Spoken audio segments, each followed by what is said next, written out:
Binatikos ng Department of Justice ang utos ng COMELEC na bumaba sa pwesto ang mahigit 400 halal na opisyal na hindi nakapaghain ng Statement of Contributions and Expenditures o SOSE. Ayon kay Justice Secretary Laila de Lima, naghain daw sana muna ang COMELEC ng kaso. Balita hatid ni Lia Manyalak del Castillo. Pumalag ang Department of Justice o DOJ sa kautusan ng COMELEC na nagpapaalis sa 422 halal na opisyal matapos hindi raw makapaghain ng kanilang Statement of Contributions and Expenditures o SOSE para sa nakaraang 2013 elections. Ayon kay Secretary Laila de Lima na isa ring election lawyer, wala raw kapangyarihan ng COMELEC na paalisin sa pwesto ang mga nahalal na opisyal, lalo't nagsimula na ang mga ito sa kanilang trabaho.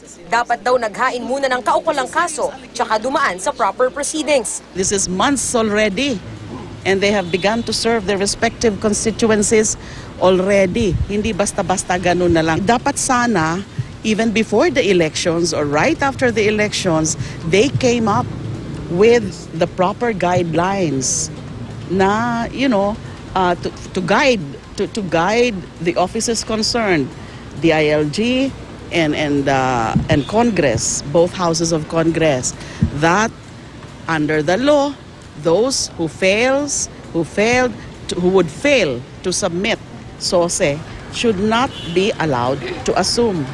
But did they do that? I'm afraid they did not. Kasi ngayon lang nga nila ginawa. Pero paliwanag ng COMELEC, hindi naman daw nila hinihingi sa Kamara at DILG na tanggalin sa pwesto ang mga nahalal na opisyal. Sinabi lang daw nila kay Speaker Sonny Belmonte at Interior Secretary Mar Rojas na may ganitong paglabag. Sana raw maabisuhan silang maitama ang pagkakamaling ito. Pero ayon kay De Lima, sa tono raw ng sulat ng COMELEC sa DILG at Kamara, parang nagsimula na ang proseso ng pagpapaalis sa mga nahalal na opisyal.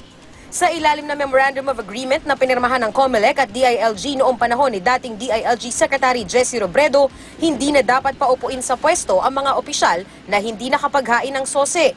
Nang mabanggit kay De Lima ang MOA, yun dapat ang alamin kung bakit hindi nag-comply doon sa MOA.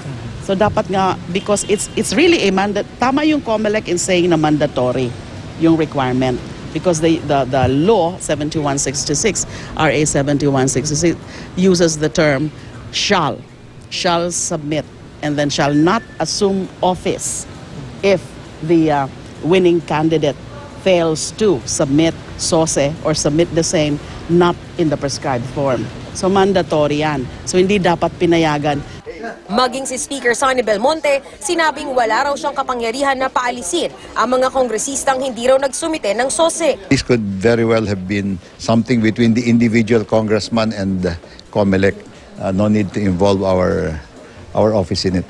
Si Secretary Rojas naman, pinaghahandaan na raw ng legal team ng DILG ang mga hakbang para masimulan ang proseso sa issue ng SOSE ng mga local government official. Lia Manyalak del Castillo, GMA News.